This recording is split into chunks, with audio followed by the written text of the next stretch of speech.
diciendo que la segunda opción es la verdadera o no? No, que no, no es la verdadera. Ok, ya te caché. Ahora sí te entendí porque no te caché al principio. Gracias. Ahora me acuerdo después. ¿Alguien más? Profe, ¿Será la tal vez tercera puede opción? A veces intervenir. depende de quién lo diga o ninguna de las respuestas. ¿Alguien más interviene? Sí, profe, yo era el que había planteado la pregunta, ya Dale. se está activando la cámara. Y bueno, el problema que yo tengo es que ahí está atribuyendo claramente, dice, las universidades han bajado esa calidad debido a que los colegios pobres tienen una mala infraestructura, ¿no? Ya. Y como bien dijo mi compañero anteriormente, hay muchos estudiantes que sí se autoeducan y hay de hecho gente del campo que tiene un bastante buen nivel. Entonces, esto está diciendo que esto causa esto. Entonces, esto es non sequitur porque dice que no, yo no puedo concluir una cosa con otra que no tiene relación. O sea, esto Perfecto. está generalizando de manera directa. Me está diciendo, esto es la culpa de esto, pero no siempre. Entonces es una falacia. Ok, Por eso entonces, yo le ¿cuál puse que es? es ninguna de las anteriores. Porque la primera me dice no, porque nada tiene que ver, pero sí es una falacia. Y la otra me dice sí, porque hay una relación.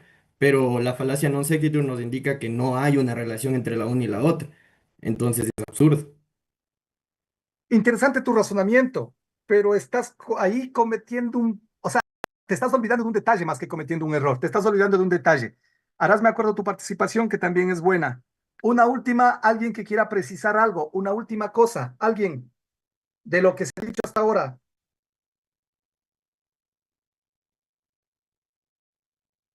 A ver, señorita Yo, Yamilet, profe, dale.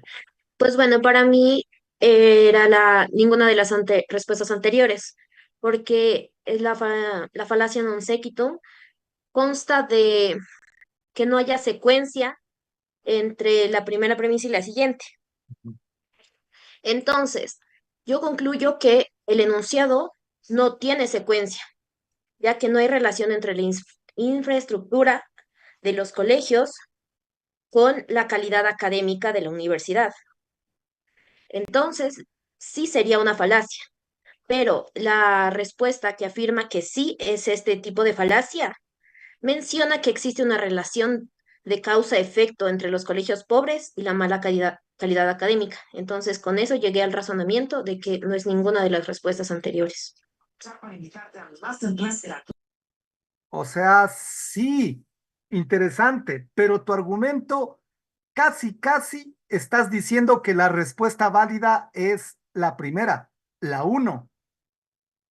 A ver, razonemos para continuar con nuestra... Ah, no, nos faltaría la siguiente pregunta, pero razonemos porque esta nos ha hecho pensar. Razonemos.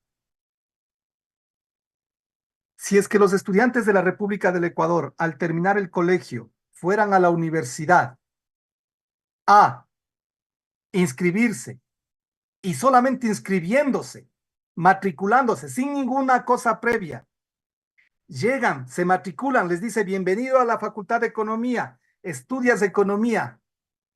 Ahí, si es que fuera esa realidad, evidentemente no sería la misma calidad académica, no sería el mismo rendimiento entre un estudiante del San Gabriel, perdón, del Benalcázar y un estudiante del Colegio Nacional Santa Ana de Manabí. ¿Por qué? Porque no hubo ningún filtro, porque solamente fue la voluntad de ir a inscribirse y matricularse. Pero atención, sea del Colegio de Santa Ana o un colegio perdido en el Puyo, o un colegio del centro de Quito como el Colegio San Gabriel, por poner otro ejemplo. Los dos estudiantes debían reunir un mínimo de puntaje para ingresar a la educación superior, es decir, a la universidad. Si es que ponemos atención a ese detalle que acabo de decirles, entonces ahí la pregunta, el enunciado, la universidad ha bajado su calidad académica porque han ingresado muchos provincianos cuyos colegios son pobres sin infraestructura. Este enunciado es una falacia non sequitur, sí o no. No, Como comprenderán, gracias. Debemos poner atención exactamente a lo que se está afirmando y poner atención a la causa y al efecto. Esta sí la hice con un poco de trampa porque había que hacer un razonamiento. Sin embargo, valía como ejemplo por una razón, porque las falacias no aparecen clarito, nunca aparecen clarito. Son envolvimientos argumentativos que nos retuercen la lógica y el sentido común. Y creo que la sexta estaba bastante fácil. Leo, tuve un accidente en la rodilla y acudo al consultorio, es un caso mío. Y acudo al consultorio de un célebre traumatólogo con subespecialidad en rodilla que me recomienda ir de rodillas al santuario de la Virgen del Quinche como la mejor solución a mi problema. Siendo esa la situación, es decir, es el contexto, le hice caso, caí al hacerle caso en la frase ad verecundiam al considerar cierta y válida su sugerencia, sí o no. ¿Alguien? Sí, porque le toma como Sí. sustancia el irse a Sí, arrodillar a rezar en vez de, o sea, de tener como una solución lógica. Perfecto. Así es. Creo que aquí no había mucho problema porque es evidente que es una falacia, que yo caí en la falacia ad verecundiam. Jóvenes, los talleres, nosotros tenemos libres estoy viendo nuestra matriz, libres las columnas 8, 9, 10 y tendremos talleres. ¿Qué talleres tendremos? Talleres pueden ser como el de ahora, después de una siguiente clase, es decir, al iniciar una clase de la clase anterior, o puede ser, estoy a la mitad de la clase y puedo decirles, ok, taller de lo que acabamos de ver hace 30, 40 minutos. Eso, repito, me permite a mí evidenciar asistencia y participación en la clase. Pero también, como hay aulas, unas más, otras menos, hay aulas que por razones obvias que conocemos no han tenido muchas notas, también tendremos participaciones masivas eh, y que nos permitan tener notas de participación. Y si es que ya sabemos cuál es la política, si es que hay, por ejemplo, un estudiante que ya tiene las 6 columnas llenas, el primer aspecto será, si la nota que sacó en la participación es mejor que cualquiera de las notas anteriores, se le cambia esa nota y se le pone la nota mayor. Si es que es menor que cualquiera de las notas anteriores, no se hace nada, no perjudicamos. Pero si ya tiene las 3 columnas y las 3 columnas, porque hay casos así, las 3 columnas tienen 100, 100, 100 notas máximas, es decir, no hay dónde mejorar. Nos trasladaremos a los talleres, pero solamente en este caso, para mejorar la nota de talleres, pero solamente en el caso de estudiantes que tienen 100, 100, 100, 100, 100, hasta llegar a la sexta columna.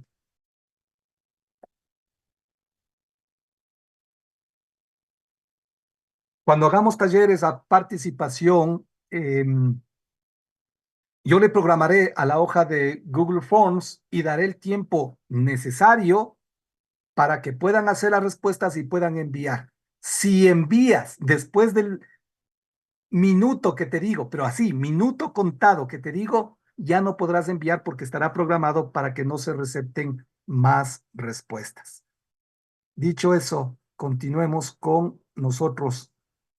Eh, aquí tengo, era algo que iba a preguntar antes de nuestro taller.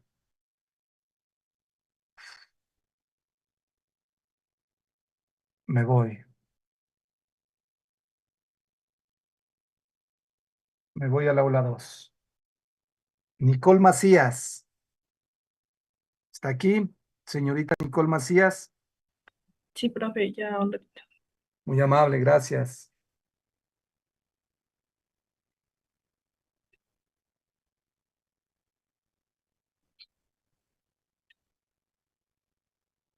Ok, gracias, señorita. A ver, una cuestión. Nosotros ayer estuvimos hablando de falacias, solamente esto es para continuar ya con nuestra clase hoy. Estuvimos hablando de falacias y dentro de las falacias que hablamos, citamos uno de los casos más particulares de la ciencia, el caso de Aristóteles y los dientes en las mujeres. Este caso, ¿qué nos explica y qué tipo de falacia era?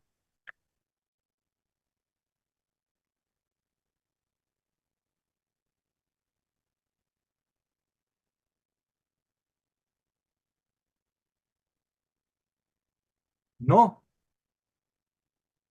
Es una falacia de eh, Berecudian.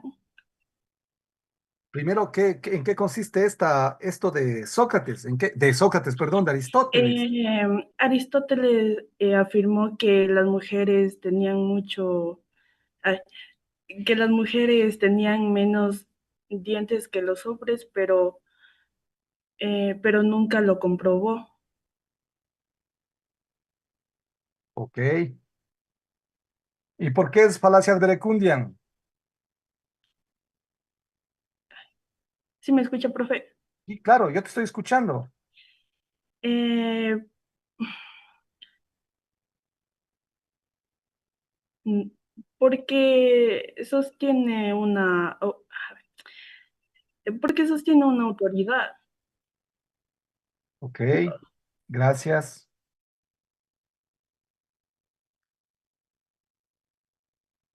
A ver, para continuar entonces, nosotros revisamos al menos tres falacias. Revisamos la falacia del argumentum ad populum, del argumentum ad verecundiam, y revisamos una que es la más sutil de todas, que es la falacia del non sequitur. Como se darán cuenta, son falacias, perdón, son nombres traídos del latín. Por si acaso, no es que me hago el chévere ni el bacano al ponerles el nombre en latín. No, no, no. Es porque así dentro de la teoría de la argumentación y de la lógica se les conoce con este nombre, con el nombre en latín. Hay otros que se les conoce con los nombres traducidos a las lenguas modernas, pero hay falacias que tienen esta característica. Ok, viste esas tres falacias, nosotros vamos a continuar. Me permito compartirles pantalla. Me disculpan si me ven tomando agua, es porque la voz se me va. No sé por qué, pero la voz se me va. Eh, ok. Por favor, me conversan si está visualizándose nuestra diapositiva. Sí. Sí, profe. Gracias. Vimos las falacias, creo que sí, hasta ahí llegamos. Vamos a continuar, como se darán cuenta en la franja inferior, nuestra franja que nos sirve de guía informativa. Vamos a terminar aquello que falta de la unidad 01 y tiene que ver con lo que ya introdujimos antes de ver las falacias. Estábamos viendo líneas de tiempo, preparando un escenario temporal para hablar de el Homo sapiens como un ser simbólico. ¿Qué tan importante es comprender esto para comprender la inteligencia humana, comprender a la especie humana y por qué esta especie desarrolló el cerebro que tiene y por lo tanto la inteligencia que tiene? Eso es lo que vamos a revisar y empezar a revisar hoy.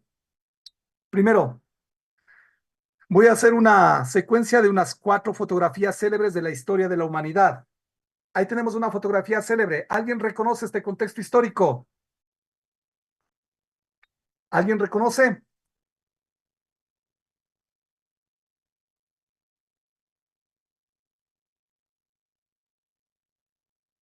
Eso, voy a subir ahí. Listo.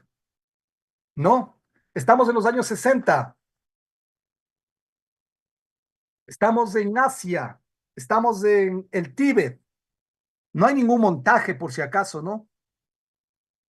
Es un monje tibetano que se prendió fuego a sí mismo como acto de protesta.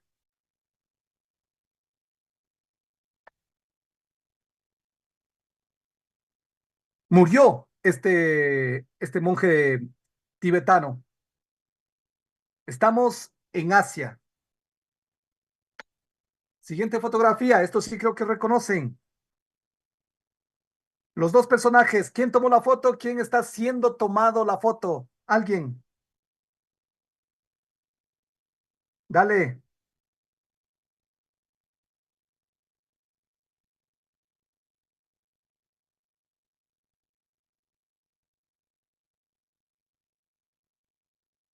Así es. Gracias. ¿Quién habló? No me fijé. Intriago Ricardo. Ok, gracias. Así es. ¿Qué año llegó a la nube? A la nube. ¿Qué año llegó a la luna? Exacto. Estamos en el año de 1969. Un ratico. Intriago. Intriago tiene 6 columnas llenas. Voy a la primera columna, es decir, llenas y con notas de 100. Por lo tanto, voy a la primera columna de taller, que es lo que hablamos hace poquito, y es un acuerdo al que hemos llegado. Y tu nota de la primera columna de taller, perdón, no es la más baja. La nota más baja que tienes es el taller número 4. Al taller número 4 le pongo la nota máxima, que es 300. Eso sucede tal cual hemos hablado. Siguiente fotografía. ¿Alguien?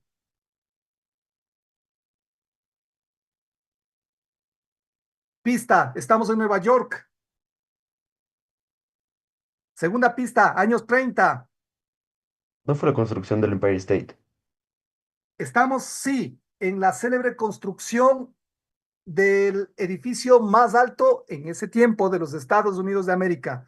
La construcción del Empire State, estamos hablando de una fotografía de los años 30 que no hay ningún montaje, pero fíjense, es una viga de acero, no tienen ninguna seguridad.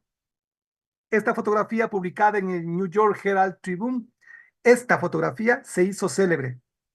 Dicen que posado y todo, pero igual, posado y todo, la foto es real, no hay montaje. Estamos viendo fotografías célebres de la historia. Ya van a ver por qué les muestro fotografías célebres de la historia. Esta. Es ¿Alguien? Marilyn Monroe. Ya, pero ¿qué? Dale, año, película, ¿qué? Cuéntanos. Bueno, según sé, la historia es de que estaba posando en las fotos y de manera pues accidental se atravesó el aire y hizo que se tomara esa icónica foto del vestido y ella pues era una actriz muy famosa y murió por una sobredosis. Ok, pero necesitamos saber al menos qué película es. ¿De qué película estamos hablando? Profe, era la comisión del séptimo año. La comezón del séptimo año, así es. Estamos hablando de los años 50. En esta fotografía, que también hay fotogramas, por cierto. Esta es una fotografía, pero hay fotogramas también. Pregunta, me voy. Aula, aula 1, me voy. Alison Herrera, Alison Herrera. Presente, buenas tardes. Niña, muy buenas tardes. Abre cámara, por favor. Muchas gracias. ¿Cuál es la diferencia entre fotografía y fotograma?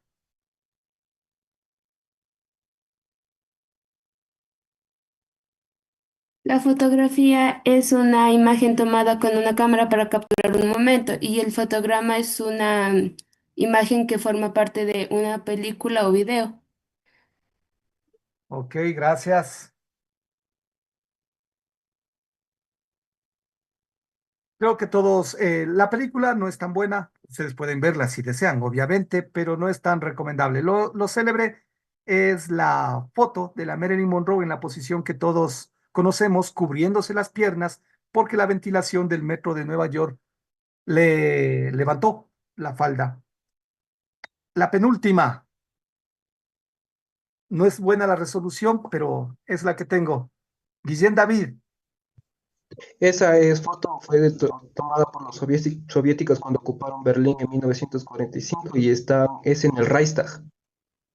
Reichstag, así es, muy amable, gracias. Guillén David, ok.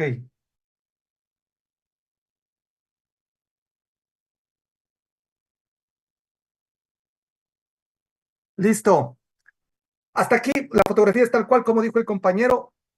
No se olviden, la Unión Soviética, sí, Hollywood nos cuenta que la Segunda Guerra Mundial ganaron los gringos cuando desembarcaron en Normandía y vencieron al ejército nazi. La historia verdadera es que quien venció al ejército nazi fue el Ejército Rojo de la Unión de Repúblicas Socialistas Soviéticas. De hecho, ahí está la prueba. Cuando se toman Berlín, venciendo a las últimas resistencia del ejército nazi. Y por eso es que izan la bandera de la Unión de Repúblicas Socialistas Soviéticas. Pero Hollywood nos cuenta evidentemente otra historia. Ahora, esa fotografía también es histórica. Es actual, pero es absolutamente histórica. ¿Alguien reconoce esa fotografía? Más que una fotografía, a ver, es una fotografía, sí, pero es una fotografía electrónica de microscopio. Tengo que aclarar, por si acaso. La imagen que nosotros estamos viendo, guaguas, es también una imagen histórica. La fotografía fue tomada en el 2017 en Canadá. Un grupo de arqueólogos, antropólogos, químicos, en una roca encontraron esto, que básicamente es evidencia en la roca de bacterias. Y si hablamos de bacterias en una roca, y esta roca tiene entre 3.500, 3.700 millones de años, 4.200 millones de años de antigüedad, lo que estamos hablando es de que más o menos, hace más o menos 4.000 millones de años, ya aparecieron las primeras formas de vida. Muy precaria, por supuesto. Son bacterias, sí, pero es la primera evidencia que tenemos, mejor dicho, la evidencia más antigua que tenemos actualmente en ciencias de la existencia de la vida hace más o menos 4.000 millones de años. Se calcula entre 3.700 y 4.200 millones de años. Esto es importante por una razón, ya vamos a ver más adelante. Sin embargo, pregunta para cualquiera, pregunta, ¿no habría sido lo mismo si encontraban un virus? ¿No habría sido prueba de vida si encontraban un virus? ¿Por qué? ¿Alguien? Triago Ricardo.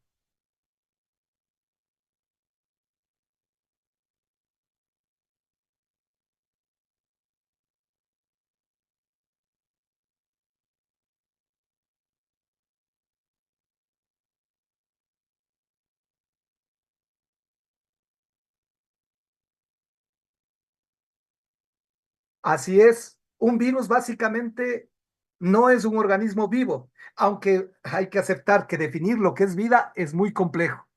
Pero por eso precisamente es que una pandemia vírica es algo serio, porque no puedes matar a lo que no está vivo.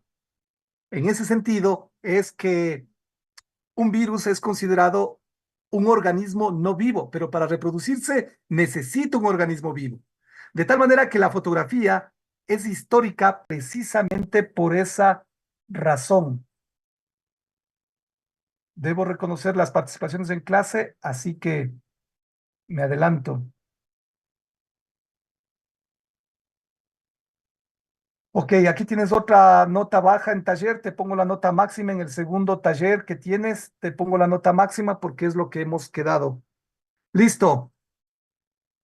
Guaguas, línea del tiempo. Necesitamos siempre, verán que yo recalco en el tiempo por una razón, porque necesitamos el contexto temporal para entender la emergencia, es decir, cuando comienza a emerger aquello que nosotros llamamos nuestros ancestros. Hace 500 millones de años es un punto fundamental en la historia del planeta Tierra. Porque por múltiples razones, no vamos hoy a profundizar en eso porque no estamos en una clase de biología evolutiva, pero hace 500 millones de años sucedió algo que en ciencia se conoce como una explosión de un periodo, la explosión del Cámbrico, por un montón de condiciones atmosféricas, físicas, biológicas, surgió en el mar una cantidad de variedad de vida que a este periodo, hace más o menos 500 millones de años, se le denomina la explosión del Cámbrico. Nosotros tenemos de este tiempo, hace 500 millones de años, hoy un tatara nieto que es producto de este momento de la evolución. Lo comemos como ceviche. ¿Alguien? Camarón. El Camarón. camarón, así es, el camarón.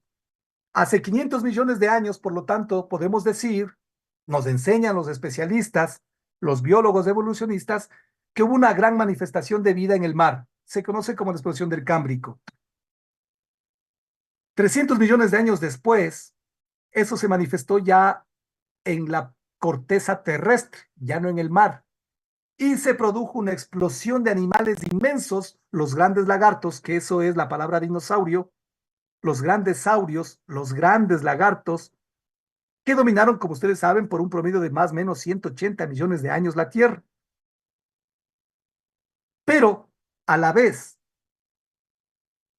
junto con estos grandes lagartos, había unos pequeños, pero pequeñísimos, quizá del tamaño de lo que hoy diríamos una rata, animales intrascendentes para la vida del planeta, que podríamos decir son los mamíferos primitivos de lo que después sería, ya sabemos, el Homo sapiens.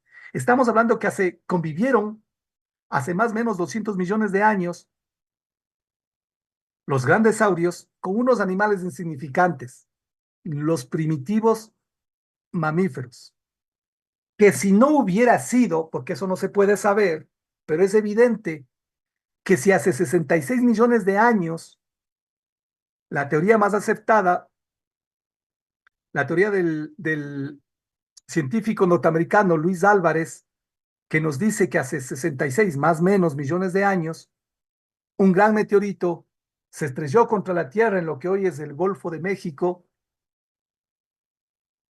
y que destruyó la vida tal cual como se la conocía en el planeta. Que si no hubiera sido por ese evento, nos dicen los especialistas, difícilmente ese pequeño mamífero que convivió habría podido evolucionar y convertirse en lo que se convirtió. Así que en esa línea del tiempo, jóvenes, es hace cuando más o menos ese mamífero evoluciona y tenemos a los primitivos primates. Es decir, se especializaron ya no solamente en el suelo rastrero como los primitivos mamíferos, sino que se especializaron en vivir en los árboles. Estos primitivos primates de hace 55 millones de años, más o menos, resulta que comienza un periodo de evolución en donde más o menos, que lleva unos 20 millones de años, en donde se separan ya los que eran prosimios, es decir, los lemures, que terminan convirtiéndose en posibles simios, pero se quedan como mamíferos, y los antropoides, que son los primates, los primitivos, que tienen forma humana, por eso es antropoide. Para que entendamos antropoide, deberíamos entender lo que es un, no sé, un romboide. ¿Qué es un romboide? ¿Alguien?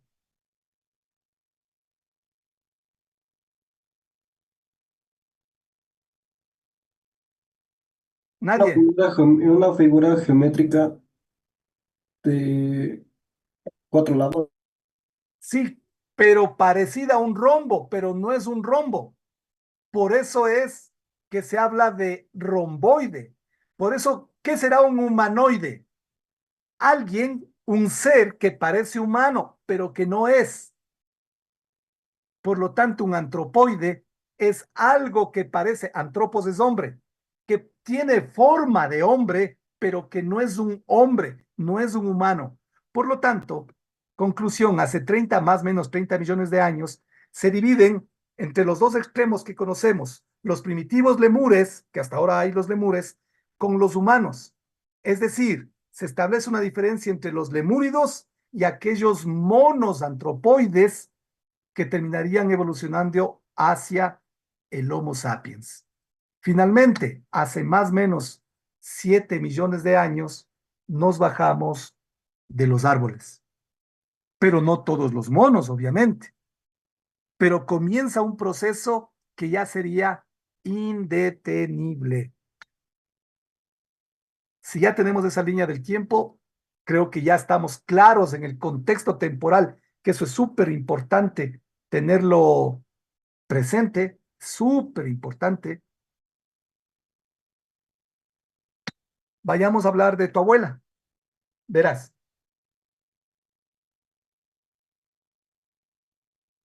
No tu abuela, no mi abuela, sino la abuela de todos. Tenemos nosotros que trasladarnos y entender primero lo que es una osamenta. Una osamenta es un conjunto de huesos, pero no vamos a hablar de cualquier conjunto de huesos. La imagen, el gráfico que ustedes ven a su derecha, es lo que se tiene de algo que cambió para siempre la historia de esta especie. De esta especie me refiero a la especie Sapiens sapiens, a nosotros. Verás, este conjunto de huesos permitieron reconstruir al ancestro directo del cual nosotros evolucionamos en un proceso de más o menos 3,2 millones de años. Esto no es cualquier hecho, esto no es cualquier cosa. Nosotros estamos hablando de una osamenta cuyo nombre, ya veremos después por qué, cuyo nombre le pusieron Lucy, aunque en amarico, que es la lengua de esta región del África, la lengua nativa, el amarico, se denomina, la llaman, mejor dicho, no se denomina, la llaman Dinkenesh. Dinkenesh en amarico más o menos podría traducirse como increíble, sorprendente, maravillosa.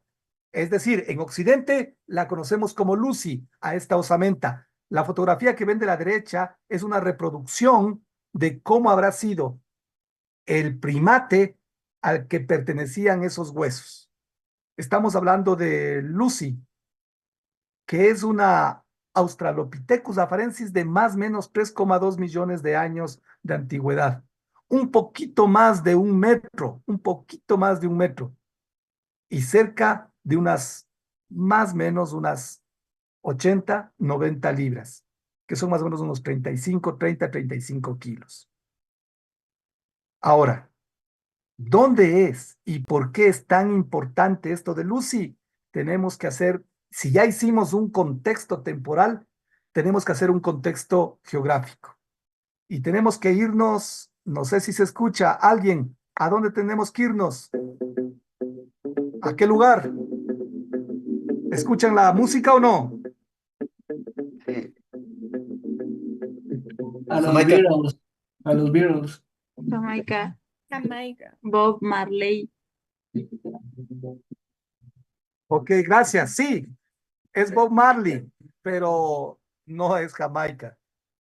O sea, él sí es de Jamaica. El pelo tradicional que utilizaba Bob Marley y que utilizaba la comunidad en Jamaica es una tradición heredada de África, de una región particular de África. Por eso es que les puse a Bob Marley. Cuando quieran escuchar buena música, escuchen Will You Be Loved, No Woman No Cry. Escuchen buena música. Ok, no digo más. Solo escuchen buena música. Hay buena música. Pero resulta que ese tipo de cabello al que llamamos nosotros rastas tiene un origen guaguas. Y tenemos que irnos al África ya. Retrocedamos unos 4.000 años desde nuestro tiempo actual. Es una región del África de donde surge la tradición Rastafari. Por eso esos churros, ese cabello particular se llaman rastas, porque es de un movimiento Rastafari que es de un país de donde es originaria la reina de Saba, que es mezcla de historia y leyenda. Estamos hace más de 4.000 años, mucho más. De hecho, estoy mal. Estamos hablando de 4.000 años, estamos hablando de más de 4.000 años, 5.000, 6.000 años. La reina de Saba era de esta región. Es célebre por dos razones. Primero, por su belleza, que así lo dice la tradición histórica, por su riqueza, pertenecía a una región muy rica, y por haber visitado al rey Salomón. De esa visita trajo dos cosas, dice la historia. Un hijo del rey Salomón, ella negra, africana, rey Salomón, el rey mítico de la cultura judeo, de la cultura hebraica, judía, y también se trajo el objeto más sagrado de la cultura judía y por lo tanto del judeo-cristianismo también, que es la comunión entre el Dios Yahvé y los humanos. ¿Cuál es el objeto sagrado? ¿Alguien? El Arca de la Alianza. Arca de Alianza. Arca de la Alianza. Así es. Gracias. Gracias por participar. Son pequeños datos que no pongo nota. Cuando ya es un poco más, pongo la nota de participación. Así es. La tradición histórica mezclada con leyenda dice que la reina de Saba volvió de Judea, de lo que era Palestina, volvió a su tierra y enterró el gran regalo que le dio el rey Salomón, que es el Arca de la Alianza. Y por supuesto tuvo un hijo. De este país vamos más a la actualidad, retrocedamos un siglo un poquito más. De esta región de África, de este país, era rey el célebre Menelik II. Menelik II es considerado uno de los reyes, creo que con mucha exageración también, pero bueno, les cuento cómo se lo considera, uno de los reyes más torpes de la historia de la humanidad. La foto que ven a la derecha es una foto real. Es real la foto. Está mejorada, evidentemente, con IA, porque le pedí a la IA que me hiciera en 4K, pero la foto es real, por si acaso. No es montaje, no es IA. Es el rey Menelik. Estamos a finales del siglo XIX. El rey Menelik, como le ven, está sentado en su trono, pero era un rey bastante particular. Su trono no se aprecia muy bien, pero se puede ver. No era cualquier cosa. El rey Menelik se enteró que en los Estados Unidos de América y en Europa habían inventado una forma de ajusticiar a los condenados a muerte. Una silla que daba descargas eléctricas y mataba a los condenados a muerte. Le gustó tanto el invento, dice la historia, que se mandó a comprar 2 sillas eléctricas, pero se olvidó de un detalle. En este país, en este reino, no había luz eléctrica. Nunca pudo utilizarlas, pero le gustó tanto la silla eléctrica que le utilizaba como trono, y donde lo ven sentado es una silla eléctrica. Era bastante excéntrico el rey Menelik II y bastante torpe en ciertos aspectos, que una de las historias que más se cuenta de él es que mandó a unos ingenieros a que le presentaran la maqueta de un puente. Cuando le presentaron esa maqueta, él, queriendo comprobar si esa maqueta resistiría el paso de bueyes, carruaje y gente, la pisó. Obviamente es una maqueta, estaba hecho de madera muy suave. Se rompió inmediatamente y les dijo, ¿cómo pretenden que eso soporte el peso de carruajes, caballos y gente si ni siquiera soporta mi pisada? Era el rey, no podían contradecirle. Así que los ingenieros hicieron una maqueta de metal, pisó nuevamente y aprobó la construcción del puente. Menelik era bastante especial y raro. ¿De qué país estamos hablando? Ya tenemos ahí marcado en verde. Etiopía. Exactamente. Estamos hablando de Etiopía, un país que tiene un calendario con retraso de 7 años respecto con el nuestro, de un país que es muy célebre porque Michael Jackson creó la canción We Are the World y con esta canción recogió $100 millones para ayudar a la gente, niños que se morían del hambre en Etiopía. A Etiopía no llegó ni 8 millones de los 100 millones que recogió. Sí, pero reunió a todos los cantantes porque era la mega estrella, el mega cantante de los años 80. Estamos hablando de Etiopía, como les dije, que tiene un calendario bastante particular. Y esto vale para que aprendamos algo antes de continuar con lo nuestro, un pequeño paréntesis. Alguien, dígame, a la izquierda tienes la foto de un caballo que está con algo en los ojos. ¿Cómo se llama ese aparato para los caballos? Alguien, ahí sí te pongo participación. Hasta contar tres. Uno. Anteojeras. Anteojeras. Gracias. ¿Quién dijo anteojeras primero? Yo, Vilaña. ¿De qué aula eres, niña? 001. Señorita Vilaña, aula uno. Gracias.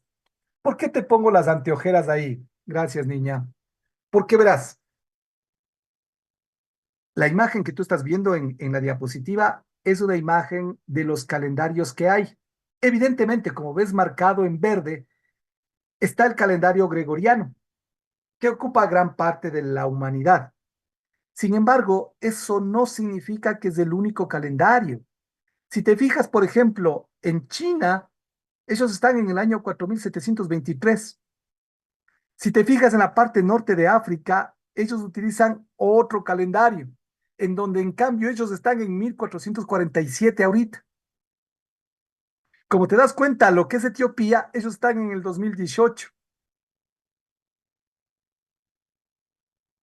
En el mundo árabe utilizan un calendario que es el calendario islámico, en donde no cuentan a partir del año de Cristo, sino que cuentan a partir de qué año cuentan. Alguien, 100 puntos. ¿Por qué están en 1447? ¿A partir de qué año cuentan ellos y por qué se encuentran en 1447? ¿Cuál es el año cero para ellos? Alguien. ¿No era el triángulo de comercio entre los países de Estados Unidos, Latinoamérica y No África? existía Estados Unidos hace O 500 sea, años. sí, pero las Naciones Unidas sería en No, este triángulo comercial. no, nada que ver con eso. ¿No es del año de Ejira? Desde que ¿Qué es la Mohammed égira? migró a la Meca. ¿Qué es la égira? Profe, Exactamente, la La égira es la Ejira era la migración de migración del Mahoma. profeta Mahoma. exacto. El profeta Mahoma, ¿qué hace el profeta Mahoma en ese año? Bajar a la Meca. Eh, Hace la Una Meca caravana que se a conoce San como la Emigró de égira. la ¿A dónde Meca, se digamos, dirigió? a Desde que Medina. migró a Meca. A la Meca. ¿Dónde queda la Meca? En Arabia Saudita. Sí, pero ¿cómo se llama ese lugar? Medina.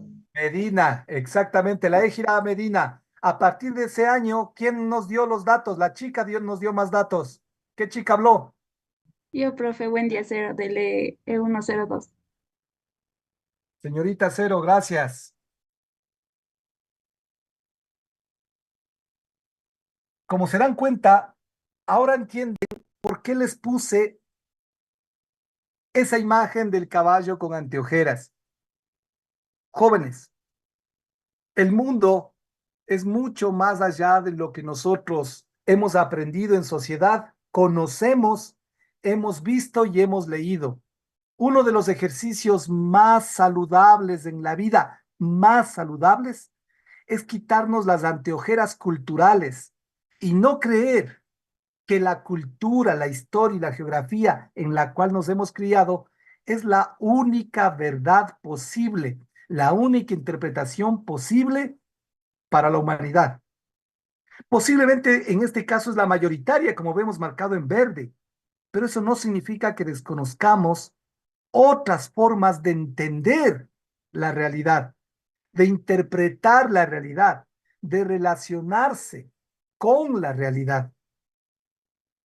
Por eso, una de las cosas que lastimosamente no pudimos la segunda parte del semestre por mi situación particular, pero es algo que yo siempre les había dicho cada vez que aparecía la oportunidad. Nada, nada es tan pedagógico, tan vital como viajar. En el Quijote de la Mancha, Miguel de Cervantes le hace hablar a Alonso Quijano, al célebre Don Quijote de la Mancha, le hace hablar en un diálogo con Sancho Panza. Y Sancho Panza, su fiel escudero, le pregunta y le dice, mi querido caballero, le dice, ¿cómo es que se puede adquirir tanta sabiduría y tanto conocimiento? Y Alonso Quijano, que ya no era Alonso Quijano porque estaba loco, por eso se convirtió en Don Quijote. Don Quijote le dice, hay dos maneras de ser sabio. La una, leyendo todos los libros que caigan en tus manos. De hecho, por eso enloqueció Alonso Quijano, por leer tantos libros de caballería. Enloqueció y se convirtió en el Don Quijote de la Mancha. O le dice dos, viajar por todo lado del mundo, porque no hay nada que abra mejor los ojos que un buen libro o un viaje. Han pasado 400 años desde que Cervantes escribió el Quijote y esa verdad sigue siendo y seguirá siendo eterna. Cuando tengas la oportunidad, jamás dejes de leerte un buen libro y cuando tengas la oportunidad, jamás dejes de viajar. Es lo único que nos quitará las anteojeras para entender que el mundo es mucho más allá de lo que nosotros consideramos como único, cierto y verdadero.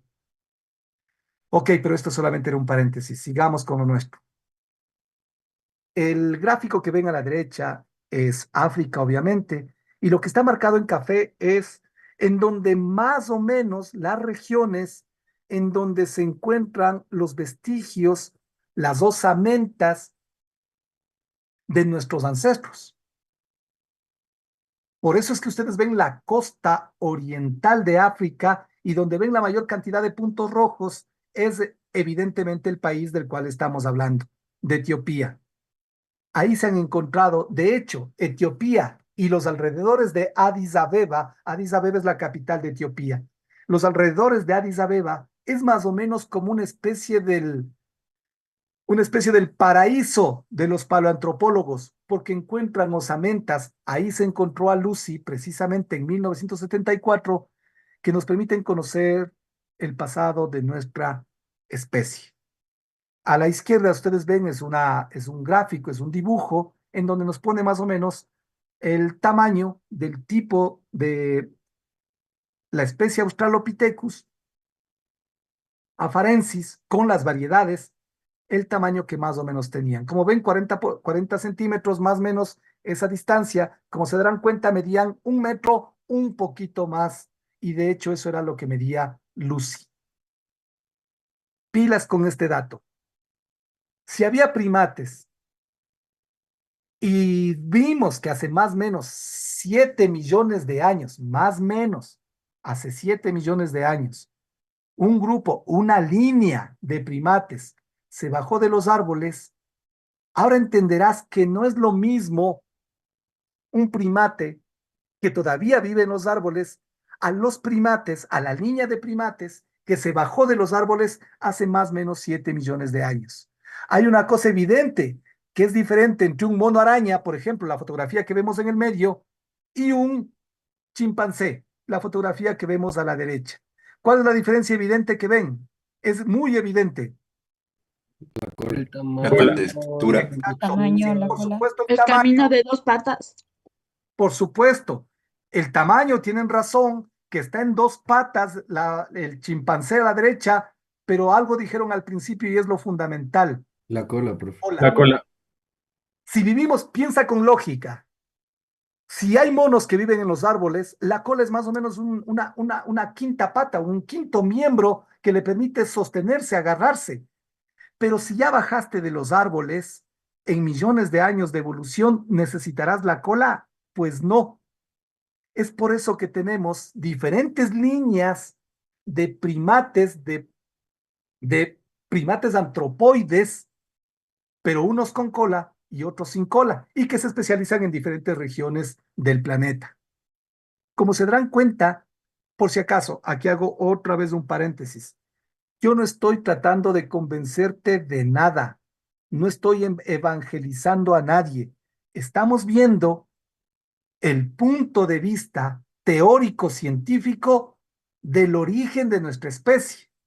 Si tú, dentro de tu universo cultural, dentro de tu universo espiritual y vital, consideras que no, que un ser divino creó al hombre, a la mujer, a todo lo que existe, eso forma parte de tu mundo espiritual, de tu mundo cultural y está bien. Pero lo que nosotros estamos viendo es aquella línea de la comprensión humana que se llama pensamiento científico. Y el pensamiento científico no se basa en creencias, se basa en datos, hechos y evidencia.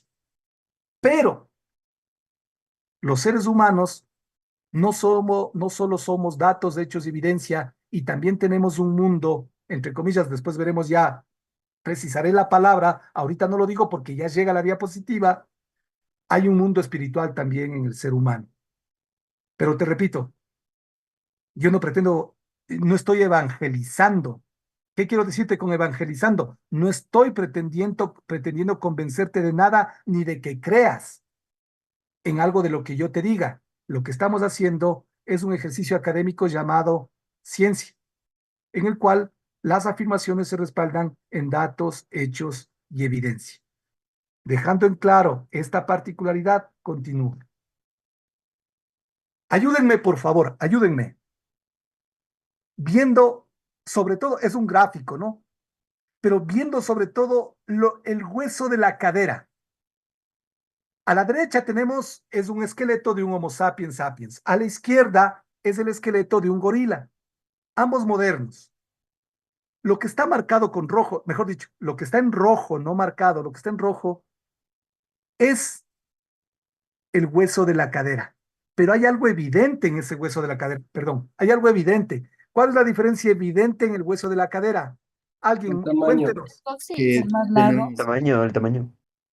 El tamaño, exactamente, obvio, un gorila es increíblemente mucho más pesado que nosotros, pero hay una particularidad. ¿Qué particularidad tiene la cadera del gorila? Su postura. que tiene igual la cadera extendida hacia las costillas. O sea, Exacto. más. Pero ¿por qué tendrá la cadera extendida? Es por Pensemos, lo que los gorilas Pero caminan apoyándose en erguidos cuatro y los patas. Por lo humanos que he visto. caminan. Creo que se hizo más corta y ancha para sostener el cuerpo al caminar. Porque perfecto, es pero alguien dijo algo, cuadrúpedo. un chico dijo, ¿por qué la cadera del Homo sapiens está más corta, más chata? Por Porque es nuestro. cuadrúpedo. Hizo más corta y ancha para sostener al cuerpo al caminar.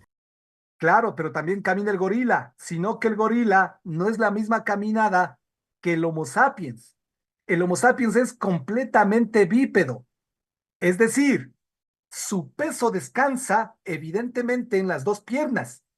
No tiene la posición simiesca, es decir, esa posición como le vemos al gorila, y la posición del gorila al apoyarse y tener esa posición y al apoyarse también con las manos, hace que la cadera, el hueso de la cadera se alargue. Pero resulta algo bien interesante aquí. Fíjate, a la izquierda tenemos el hueso de la cadera de un chimpancé y a la derecha el hueso de la cadera de un Homo sapiens, de un humano. Ok, es evidente el alargamiento de la cadera del hueso del hueso de la cadera del chimpancé comparado con el del humano, que es más chato.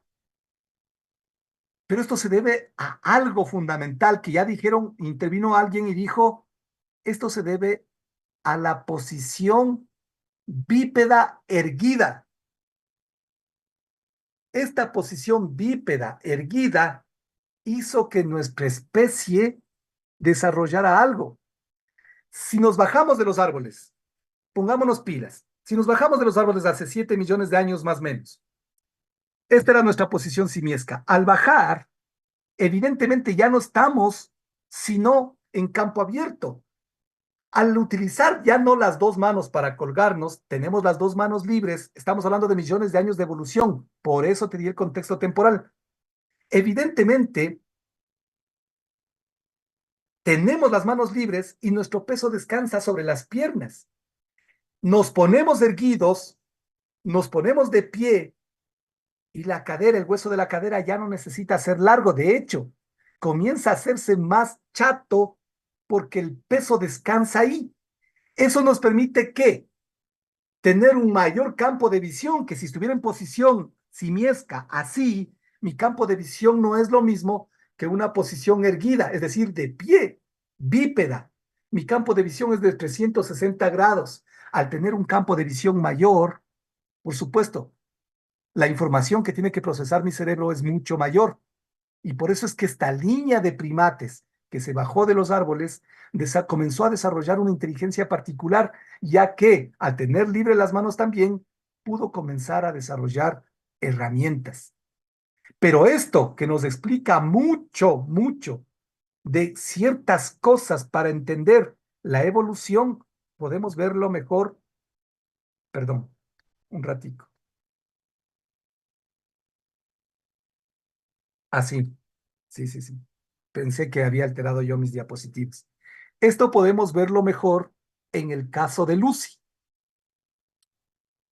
La fotografía que tenemos ahí a la izquierda es del célebre paleoantropólogo Donald Johanson.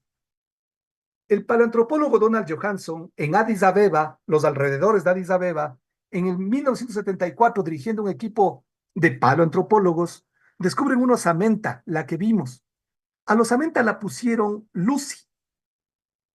Le pusieron Lucy porque, como se dan cuenta a la izquierda, no tiene más de 40 años el paleoantropólogo. Pregunta, ¿alguien qué es un paleoantropólogo? ¿Alguien? Es un científico especializado en el estudio de la evolución humana y los orígenes de nuestra especie mediante el análisis de restos fósiles. O sea, sí, pero estuviste leyendo, es evidente. No califica como participación porque estuviste evidentemente leyendo. No sé quién dijo, pero estuvo evidentemente leyendo. Un paleoantropólogo, a ver, vamos, para aprender no de memoria, sino aprender reflexivamente. Si yo hablo de paleolítico, paleo, ¿qué significa paleo? Antiguo. Antiguo, litos, piedra. Paleolítico sería la piedra antigua, es decir, nuestros ancestros que todavía no desarrollaban herramientas muy bien, hasta que llegó el neolítico, que significa piedra nueva, es decir, piedra pulida. Si yo hablo de paleoantropólogo, ahora entenderás que estoy hablando de especialistas, de humanos, pero no de humanos actuales, sino de restos fósiles de humanos. Por eso son paleoantropólogos. El equipo de paleoantropólogos que dirigía el doctor Donald Johanson descubrió esa osamenta.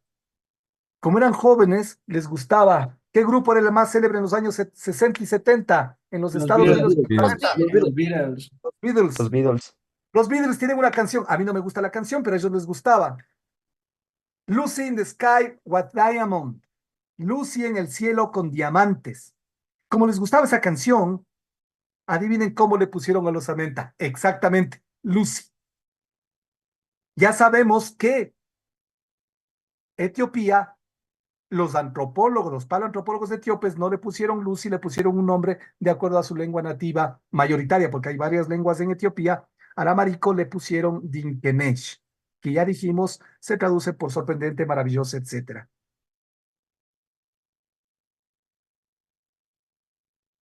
El doctor Donald Johanson, al encontrar esta osamenta, encontró algo que definitivamente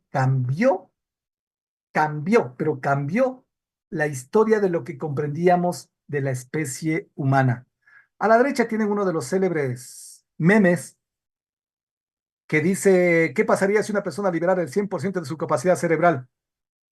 Y abajo le vemos a Morgan Freeman en la mitad porque él protagoniza una película de donde sale este meme y abajo un ejemplo de utilizar el 100% de capacidad cerebral en donde un hombre sale en la foto porque alguien tuvo el espejo. Este meme salió de una película, Lucy. Salió de esta película y en esta película se produce una de las escenas más interesantes de la película. Scarlett Johansson, que hace de Lucy en la película. Ábrele al gato con su esposa.